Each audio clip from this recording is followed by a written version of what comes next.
तो यहां पर तथागत बुद्ध ने 4 उपदेश दिए थे।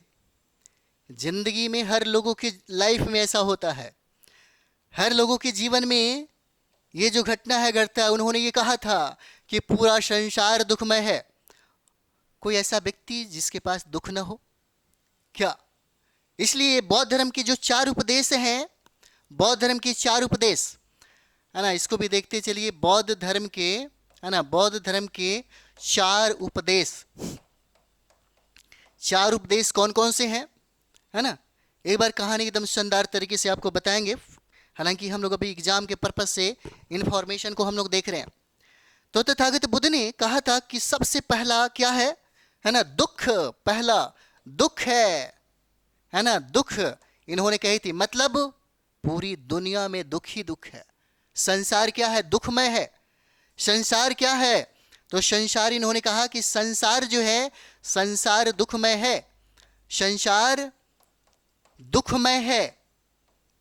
फिर उसके बाद उन्होंने दूसरा जो उपदेश दिया, ये दूसरा उपदेश क्या था? दूसरा उपदेश दिया कि अगर दुनिया में जो भी कारण होता है, अगर आप आज हैं तो इसके पीछे कोई ना कोई कारण है। अगर कारण है तो इसका निवारण भी है। इसलिए उन्होंने कहा कि दुख समुदाय, यानी कि दुख का कारण जो है यह तृष्णा हो जाता है। क्या? दुख समुदाय। उन्होंने दूसरी बात कही, दुख है ना, दुख समुदाय। दुख समुदाय, और दुख समुदाय का मतलब क्या होता है ना? दुख समुदाय का मतलब होता है दुख का कारण क्या है? तृष्णा है ना। दुख का कारण क्या है? तो कारण है तृष्णा। कभी कभी होता है ना, कुछ लोग बड़ी प्यार करके बड़ी क्या बोलते हैं ना, हम तुमसे मोहब्बत करके दिन रात सनम रोते हैं, किया ही क्यों था? क्या? तृष्णा। ये दुख का कारण है। ये बात किसने कही थी? ये बुद्ध ने कही थी। उसके बाद उन्होंने कहा दुख निरोध। तीसरा जो हमारा यहाँ पे उपदेश था, ये था दुख निरोध है ना, दुख निरोध है ना। लोग समझ जाए तब तो जिंदगी सवर जाती है, सवरने में भी बड़ा वक्त लग जाता है ना। तृष्णा पर क्या होता है? विजय। अगर तृष्णा पर आपने विजय कर लिया, अगर विजय, जैसे तृष्णा कारण बताया गया, तो तृष्णा पर विजय कर लीजिए ना, विजय कर लीजिएगा तो दुख की आपकी समाप्ति हो जाती है। क्या होगा? दुख की समाप्ति हो जाएगी। तृष्णा पर विजय आवश्यक, तृष्णा पर है ना, तृष्णा पर विजय आवश्यक है, आवश्यक है ना। तथागत बुद्ध, बौद्ध भिक्षु जो है, इसी पर 7 दिन 7 रात बोलते रह जाएंगे। इतना बड़ा ये दर्शन है तथागत बुद्ध का, इतना बड़ा दर्शन है। तब उन्होंने जो चौथा पॉइंट बताया, उन्हें चौथा पॉइंट बताया और उन्होंने ये कहा कि अष्टांगिक मार्ग, दुख निरोध मार्ग। दुख निरोध मार्ग मतलब अष्टांगिक मार्ग का पालन करो। 8 जो उनके आदर्श जो है उनको पालन करिए, फिर आपको सब कुछ मिल जाएगा। ये हो जाता है दुख निरोध मार्ग है ना। दुख निरोध मार्ग, दुख निरोध मार्ग है। और जिसको क्या कहते हैं कि अष्टांगिक मार्ग का पालन, अष्टांगिक मार्ग का पालन अगर इंसान करने लगे तो जिंदगी सवर जाती है। यहां पर इतना ही नहीं, आप देख सकते हैं कुछ समय के बाद, यानी कि तथागत बुद्ध को ज्ञान के 8वें वर्ष बाद ये पहुंचते हैं कहाँ? वैशाली पहुंचते हैं। यहीं गंगा पार करके वैशाली पहुंचते हैं। ज्ञान के 8वें वर्ष है ना। तथागत बुद्ध अपने ज्ञान के 8वें वर्ष कहाँ पहुंचते हैं? तो वैशाली पहुंचते हैं। वैशाली पहुंचते हैं। और यही वैशाली में इन्होंने पहली बार भिक्षुनी संघ की स्थापना की थी। इसी वैशाली में तथागत बुद्ध के द्वारा, याद रखिएगा, तथागत बुद्ध के द्वारा भिक्षुनी संघ की स्थापना की गई थी। भिक्षुनी संघ की स्थापना, और ये भिक्षुनी संघ की स्थापना किसके सहयोग से किया गया था? तो यहाँ पे आनंद के सहयोग से किया गया था। क्योंकि आनंद जो है ये तथागत बुद्ध के प्रिय शिष्य थे। जैसा गुरु वैसा चेला कहा जाता है ना। 2 चीजें समझिए। जब भारत में सिकंदर यहां पर आया था तो सिकंदर का गुरु कौन? अरस्तु। उसी समय में चंद्रगुप्त मौर्य के गुरु थे कौन? चाणक्य। जिंदगी में महान गुरु का होना सबसे ज्यादा जरूरी होता है एक सफलता के लिए। और वहीं पे यहीं पे था कि इन्होंने एक ग्रंथ की रचना की जिसका नाम है सूत पीटक, जिसका नाम है सूत पीटक, सूत पीटक नाम है। और सूत पीटक की रचना आनंद के द्वारा किया गया था। और यह पीटक की रचना प्रथम जब बौद्ध संगीति का आयोजन किया जा रहा था, और यह आयोजन करवाया गया अजात शत्रु के समय में, जिस समय अध्यक्षता महाकश्यप ने की थी। और यहां पर इन्होंने सूत पीटक में 5 शाखाओं का वर्णन किया, जिसमें एक शाखा का नाम था अंगुत्तर निकाय, अंगुत्तर निकाय। और इसी अंगुत्तर निकाय में आपको पता होगा कि 16 महाजनपदों का वर्णन मिलता है। 16 महाजनपदों का वर्णन जो पूछता है, 16 महाजनपदों का वर्णन बौद्ध धर्म के किस ग्रंथों में प्राप्त होती है? तीसरी अंगुत्तर निकाय में, जो सूत पिटक का ही एक भाग है, जिसकी रचना आनंद के द्वारा किया गया था। और आनंद ने ही तथागत बुद्ध को कहा कि महाराज, आप भिक्षुणी संघ की स्थापना कीजिए, और भिक्षुणी संघ में पहली महिला अगर कोई शामिल हुई तो इनकी, है ना, तथागत बुद्ध की मौसी हुई इसमें, जिसका नाम था गौतमी प्रजापति। गौतमी प्रजापति, गौतमी प्रजापति। बाद में आम्रपाली का भी नाम भूल मत जाइएगा, बाद में आम्रपाली भी यहां पर, है ना, शरीक होती है। आम्रपाली भी इस भिक्षु संघ की सदस्यता लेती है ना, भिक्षु संघ की सदस्यता आम्रपाली, आम्रपाली। और इतना ही नहीं, विशाखा नामक एक महिला भी है, विशाखा नामक एक महिला भी है, विशाखा नामक, है ना, विशाखा नामक एक महिला भी है, वो भी भिक्षुणी संघ की सदस्य बन जाती है। आपको ये बात पता होगा। इसी समय, तथागत बुद्ध के समय ही समकालीन थे एक राजा हर्यक वंश के सम्राट, जिसका नाम था बिंबिसार। और बिंबिसार की पत्नी का नाम था क्षेमा, और क्षेमा कहाँ की रहने वाली थी? वैशाली की। और इन्होंने भी भिक्षुणी संघ की सदस्यता ग्रहण की थी। क्षेमा, बिंबिसार अच्छे मित्र थे तथागत बुद्ध के, बहुत प्रिय मित्र थे। एक समय की बात थी कि उन्होंने अपनी जान बचाई थी। एक प्रश्न पूछा जाता है, इनके बहनों, इनके साले का नाम था, बिंबिसार के साले का नाम था प्रसन्नजित, क्योंकि कौशल के नरेश राजकुमारी कौशला देवी से उन्होंने विवाह किया था। तो प्रसन्नजित भी समकालीन थे किसके? तथागत बुद्ध के, है ना, यहां पर थे। ज्ञान प्राप्ति के 20वें वर्ष तथागत बुद्ध जो है ना, ज्ञान प्राप्ति के 20वें वर्ष, ज्ञान प्राप्ति के, है ना, ज्ञान प्राप्ति के 20वें वर्ष, 20वें वर्ष कौन? तथागत बुद्ध कहां पहुंचते हैं?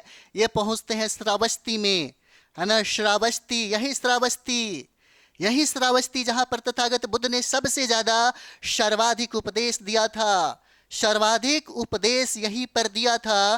किसके द्वारा? तथागत बुद्ध के द्वारा सबसे ज्यादा उपदेश दिया गया यहां पर, है ना, सबसे ज्यादा उपदेश दिया गया। और कहा जाता है कि यही श्रावस्ती है, यही सर्वस्ती है, सर्वस्ती जहां पर सबसे ज्यादा शिष्य बने थे तथागत बुद्ध के, सबसे ज्यादा लोग, सर्वाधिक शिष्य, है ना, सर्वाधिक जो शिष्य है ना, सर्वाधिक दीक्षा ग्रहण यहीं पर किया था लोगों ने, श्रावस्ती में ही। इतना ही नहीं, यही श्रावस्ती में राजा प्रसेनजित भी मिले हुए थे। और सबसे इंपॉर्टेंट क्या है? इसी श्रावस्ती में राजा प्रसेनजित, राजा प्रसेनजित। और सबसे इंपॉर्टेंट बात क्या है? आप बचपन में पढ़े होंगे अंगुलीमाल डाकू की कहानी, और यही श्रावस्ती है। इसी श्रावस्ती के जंगल में अंगुलीमाल डाकू से मुलाकात हुआ तथागत बुद्ध का। यही वह जगह है, यही श्रावस्ती वह जगह है जहां पर अंगुलीमाल डाकू का, है ना, अंगुलीमाल डाकू का मुलाकात होता है। क्योंकि अंगुलीमाल डाकू का नाम क्या? हर लोगों को पकड़ करके वो अंगूठा ही काट लेता था और अंगुली का वो माला पहनता था, जिसके वजह से सारी प्रजा, उस जंगल से लोग आने जाने का जो जाते तो डर से उधर से जा नहीं पाते थे। लेकिन जैसे ही मुलाकात होता है तथागत बुद्ध से और अंगुलीमाल डाकू का, वो अंगुलीमाल डाकू भी बाद में वो भिक्षु बन जाता है, वह शिष्य बन जाता है तथागत बुद्ध का। एक समय की बात थी, बड़ा दुख लगता है कभी कभी, हमारे धरती पर ये हैं तथागत बुद्ध। आज आपका पड़ोसी कंट्री, सोच के देखिए, थोड़ा देर के लिए सोच के देखिए, अगर पूरा भारत बुद्धमय होता तो हम पूरी दुनिया पे राज करते, पूरी दुनिया पर। थोड़ा सा ज्ञान का प्रकाश क्या मिला चाइना को, उसका सामना आप नहीं कर सकते, उसका टक्कर आप नहीं कर सकते। हमारे भारत में, है ना, धर्म की ठेकेदारी करने वाले जो कुरूप मानसिकता के लोग थे, इन्होंने इसे बर्बाद करने के लिए, खास करके पुष्यमुत्र शुंग जो एक ब्राह्मण धर्म के माध्यम से उसने अपना राज्य शासन को स्थापित किया था, सबसे ज्यादा बर्बाद उसने किया। यहां तक कि भारत में जितने भी ऋषि मुनि पैदा हुए, शंकराचार्य जैसे लोगों ने भी इतना घटिया काम किया है। जिस लोग कहते हैं ना, एक आप नाम सुने होंगे, शिव जी से बड़ी तपस्या किया, जिसका नाम था भस्मासुर। आप नाम सुनेंगे शायद, ऐसे भी कहानी में सुने होंगे। तो भस्मासुर ने क्या किया, बड़ी कठोर तपस्या की और शिव जी से उसने वरदान मांगा कि हमको एक ऐसा वरदान दीजिए कि जिसके भी सर पे हाथ रखे और जल के भस्म हो जाए। इनकी पत्नी बड़ी प्यारी लगी, पार्वती जी, है ना, बहुत पार्वती जी से इनको प्रेम हो गया। अरे ऐसा क्यों ना हम करें कि शिव जी के ऊपर ही हम हाथ रख इन्हीं को भस्म कर ले और विवाह हम पार्वती से कर ले। बेचारे फंस गए। यही चीज ही था। जितने भी भारत के ऋषि मुनि थे, सारे लोगों ने तथागत बुद्ध के दर्शनों को पढ़ा, दर्शनों से ज्ञान की प्राप्ति की, लेकिन उन लोगों के द्वारा इस धर्म को मिटाने का भी प्रयास बहुत ज्यादा किया गया, है ना, बहुत ज्यादा किया गया। अंततः आप थोड़ा सा ये भी सोच लीजिए, आपका पड़ोसी कंट्री है ना चाइना, दुनिया में जितनी भी सभ्यता संस्कृति है, सबको गाली और सबको बर्बर कहा है, सबको बुरा भला कहा है कि हमारे इस सभ्यता और संस्कृति इतना खूबसूरत दुनिया का कोई भी सभ्यता और संस्कृति नहीं है। चाइना अपने आप को अपनी सभ्यता और संस्कृति का इतना बखान करता है और पूरी दुनिया के बारे में, दुनिया के संस्कृतियों के बारे में कहता है हमारे बाद ही जो भी संस्कृति हुआ वो हुआ, और जो भी संस्कृतियां है सब बर्बर है। लेकिन भारत के कभी सभ्यता और संस्कृति के बारे में उंगली तक नहीं उठाई। पता है क्यों? क्योंकि उसका मानना है कि हमारे यहां, हमारे चाइना में जो देवता आते हैं ना, वो भारत के धरती पर उतर के आते हैं। चीजों को समझिए, तथागत बुद्ध, इसीलिए उसकी हिम्मत नहीं हुई और कह भी नहीं सकता। 483 ईसा पूर्व में, है ना, 483 ईसा पूर्व की बात है। 483 ईसा पूर्व में तथागत बुद्ध की मृत्यु हो गई मलगन राज्य में, जिसकी राजधानी कुशीनारा है, कुशीनगर है। मलगन राज्य में इनकी मृत्यु हो जाती है। मलगन राज्य में, है ना, मलगन राज्य में इनकी मृत्यु हो जाती है। और ये मलगन राज्य की राजधानी कहाँ है? कुशीनगर। कुशीनगर कहें या कुशीनारा, उत्तर प्रदेश में है या। और इस घटना को हम लोग महापरिनिर्वाण कहते हैं। बौद्ध ग्रंथों में इसी घटना को हम लोग महापरिनिर्वाण कहते हैं। महापरिनिर्वाण, है ना, महापरिनिर्वाण की प्राप्ति बुद्ध को कब हुई? 483 ईसा में हुआ था। 483 ईसा पूर्व में हो गया था। जब मृत्यु हो गई तो मृत्यु होने के बाद इनकी अस्थियों को 8 भागों में बांटा गया था। इनकी अस्थियों को 8 भागों में बांटा गया, है ना। पुरातात्विक साक्ष्य है। तथागत बुद्ध और जैन को छोड़ करके कोई भी ऐसा भारत का देवी देवता के बारे में, है ना, पुरातात्विक साक्ष्य खोज करके देखिए भाई, मिल जाए तो मानिए, पुरातात्विक साक्ष्य, नहीं तो लोग, है ना, है ना, गलत पीके वाला मूवी है ना, क्या होगा? रॉन्ग नंबर आपके दिमाग में डाल रहा है ना। किसी के भी पीछे आप जाइए, पुरातात्विक साक्ष्य, हमारा भारत पुरातात्विक साक्ष्य से भरा हुआ है। पूरी दुनिया इस बात को स्वीकार करती है। क्यों हमारे भारत के जब प्रधानमंत्री जब जाते हैं कहीं पे, राष्ट्रपति कहीं जाते हैं, तो क्यों कहते हैं कि हम बुद्ध की धरती से आए हैं? किसी का नाम रखते हैं? रखेंगे तो पता चल जाएगा ना क्या। तो यहां पे तथागत बुद्ध की जो अस्थियां हैं, वह अस्थियों को 8 भागों में बांट दिया जाता है। 8 भागों में अस्थियां कितने भागों में? 8 भागों में बांटा जाता है। यहां से एक बार प्रश्न पूछा हुआ था, इसलिए हम चर्चा करना चाहते हैं। सबसे पहला हो जाएगा लुम्बिनी, है ना, लुम्बिनी हो जाएगा, लुम्बिनी। और दूसरा जो क्षेत्र है, यह दूसरा क्षेत्र आपका वैशाली हो जाएगा, वैशाली, है ना, वैशाली में। और तीसरा आप देखते होंगे ये राजगीर का क्षेत्र हो जाता है। राजगीर में भी स्तूप बनाए गए हैं, है ना, राजगीर में भी बनाए गए हैं। जैसे गया में भी स्तूप है ना, गया में भी स्तूप है। और 5वां देखते हैं श्रावस्ती, है ना, ये श्रावस्ती है। और छठा आप देख सकते हैं सारनाथ में। इस सबको याद रखेंगे तो ज्यादा फायदा होगा। और ये 7वां आप देख सकते हैं, 7वां कहाँ? कुशीनगर, है ना, कुशीनगर, ठीक है, कुशीनगर में, कुशीनगर।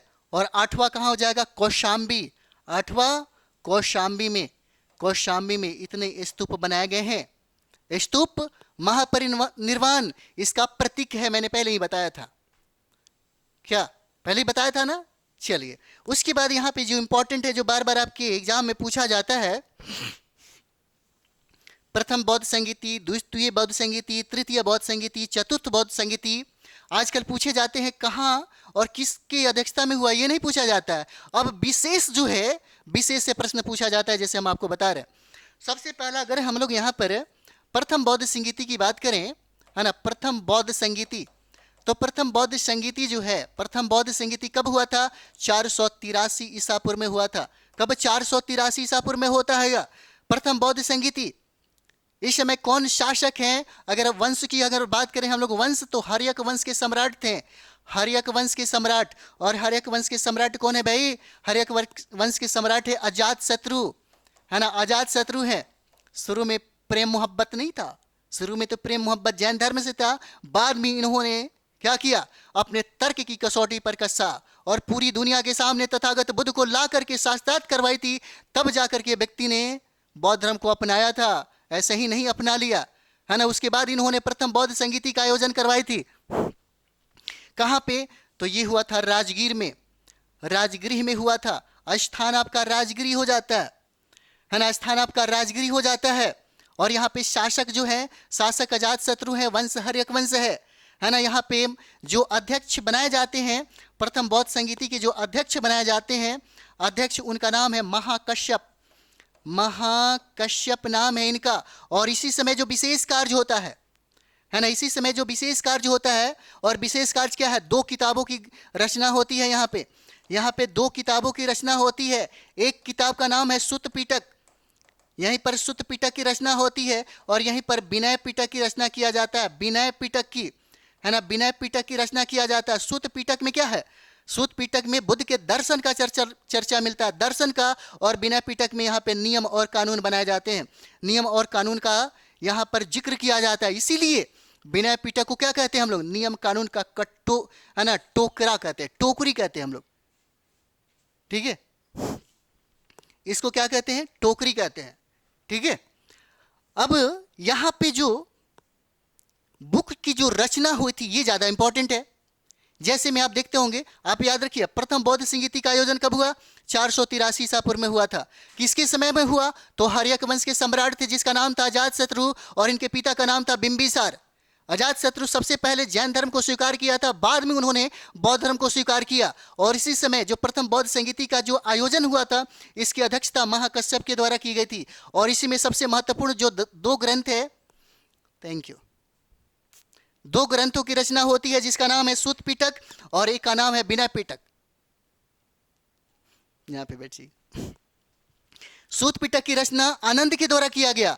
और मैंने कहा था कि आनंद जो है, आनंद के कहने पर ही तथागत बुद्ध ने भिक्षुणी संघ की स्थापना किया था। और भिक्षुणी संघ में सबसे पहली जो महिला शामिल हुई थी, उसका नाम था गौतमी प्रजापति, और ये तथागत बुद्ध की मौसी थी, उनकी माँ थी। चलिए नेक्स्ट हम लोग यहाँ पे दूसरा बौद्ध संगीति करेंगे, द्वितीय बौद्ध संगीति, है ना। द्वितीय बौद्ध संगीति, द्वितीय बौद्ध संगीति का आयोजन जो है, बौद्ध संगीति का आयोजन कब होता है, तो 383 ईसापुर में होता है, 383 ईसापुर में, बीसी, है ना, 383 ईसापुर में होता है, यहाँ पे 383 ईसापुर में होता है। और इस समय शिशुनाग वंश से, है ना, शिशुनाग वंश के एक सम्राट है, जिनका नाम है कालाशोक, कालाशोक। और कालाशोक के समय में ही इसका आयोजन किया जाता है। कालाशोक के समय में ही इसका आयोजन कहाँ किया जाता है, तो इसका आयोजन किया जाता है वैशाली। यही वैशाली विश्व की सबसे पहला गणतांत्रिक राज्य हो जाता है आपका वैशाली, वैशाली की आम्रपाली। और यहाँ पे इसकी अध्यक्षता करते हैं कौन, इसकी अध्यक्षता शाबा कामी के द्वारा किया जाता है। द्वितीय बौद्ध संगीति के अध्यक्षता, है ना, अध्यक्षता कौन करते हैं, तो अध्यक्षता यहाँ पे शब्बा कामी करते हैं। और कई बार आपके एग्जाम में पूछा गया है कि द्वितीय बौद्ध संगीति का आयोजन जब वैशाली में हुआ था, तब वहाँ पे अध्यक्ष कौन बने थे, शब्बा कामी बने थे। और सबसे बड़ी बात क्या है कि 1 साल के बाद इसी बौद्ध संगीति में, बौद्ध संघ में प्रॉब्लम खड़ा हो गया। दोनों के बीच में मनमुटाव हो गया। कभी कभी देखते हैं ना, दो मित्र एक साथ में रहते हैं तो कुछ वक्त गुजरने के बाद क्या करते हैं, लोग आपस में लड़ जाते हैं। चाहे वो प्यार मोहब्बत करने वाले लोग क्यों ना हो, लोगों को बिना सोचे और समझे हुए बहुत सारी बातें कह देते हैं, बहुत सारी बातें समझ में नहीं आता है। कर चलिए, यहाँ पर देखिए वही समय था, और इस समय जो सम्राट थे जिसका नाम था कालाशोक, उनको बहुत दुख हो रहा था क्योंकि उन्होंने बौद्ध धर्म को स्वीकार किया था। किसी चीज को जब कोई आदमी अपनी आत्मा से स्वीकार करता है, अगर उसमें कोई प्रॉब्लम हो जाए तो तकलीफ भी उतना ही देता है। हमी से मोहब्बत और हमी से लड़ाई वाली बात है। और यही वजह था कि कालाशोक ने द्वितीय बौद्ध संगीति का आयोजन वैशाली में करवाई, और यहीं पर जो संघ था, जो बुद्ध संघ जो बनाई थी उन्होंने इसी बौद्ध विहार में, और यही बौद्ध संघ में ये बौद्ध जो भिक्षु लोग थे वो दो भागों में यहीं पर विभाजित हो जाते हैं। एक का नाम होता है ना, बौद्ध संघ जो है यहाँ पे बौद्ध संघ, ये दो भागों में विभाजित हो जाता है। एक का नाम है अस्थवीर, है ना, अस्थवीर नाम है, ये पूछा जाता है आपके एग्जाम में, एक बार पूछा हुआ था, है ना, अस्थवीर। और एक का नाम है महासंघिक, एक का नाम है क्या, महासंघिक नाम है। यही अस्थवीर है जिससे हीनयान की स्थापना होती है, हीनयान की स्थापना, और यही महासंघिक है जहां से महायान की स्थापना होती है। और यही महायान के सबसे ज्यादा पोषक कौन थे, जिसका नाम था कनिष्क, है ना, कनिष्क होते हैं। चलिए नेक्स्ट हम लोग यहाँ पर देखेंगे, और ये हो जाता है आपका तृतीय बौद्ध संगीति। तृतीय बौद्ध संगीति का आयोजन, तृतीय बौद्ध संगीति का आयोजन जो है कब होता है, तृतीय बौद्ध संगीति का आयोजन होता है अशोक सम्राट के समय में। कब, 251 ईसा पूर्व की बात है, ईसा पूर्व बीसी 200, है ना, 251 बीसी की बात हो रही है। और इसी समय मौर्य वंश के सम्राट थे, मौर्य वंश के सम्राट जिसका नाम था अशोक सम्राट, अशोक सम्राट थे। और इसका आयोजन किया जा रहा था कहाँ पे, पाटलिपुत्र में, है ना, पाटलिपुत्र में इसका आयोजन किया जा रहा था। पाटलिपुत्र के धरती पर इसका आयोजन किया गया। तृतीय बौद्ध संगीति का आयोजन हुआ था कब, यह होता है 251 ईसा पूर्व में। अशोक सम्राट इस समय राजा है, और इन्हीं के समय में, इन्हीं के सानिध्य में मोगलीपुत्र इसके अध्यक्ष बनाए जाते हैं। अध्यक्ष इसके तृतीय बौद्ध संगीति के अध्यक्ष यहाँ पर मोगलीपुत्र 30 बनते हैं, मोगलीपुत्र 30, है ना, मोगलीपुत्र 30 याद रखिएगा। और इसी समय एक नई ग्रंथ की रचना होता है जिसका नाम है अभिधम्म पिटक। इसी तृतीय बौद्ध संगीति में एक नया ग्रंथ का रचना होता है जिसका नाम क्या है, अभिधम्म पिटक, है ना, अभिधम्म पिटक नाम है, जिसकी रचना कौन करता है, ये मोगलीपुत्र 30 हो जाते हैं, है ना, ये करते हैं। अब ये लास्ट हम लोग यहाँ पर देखेंगे, ये हो जाता है हमारा चतुर्थ बौद्ध संगीति, है ना, चतुर्थ बौद्ध संगीति है।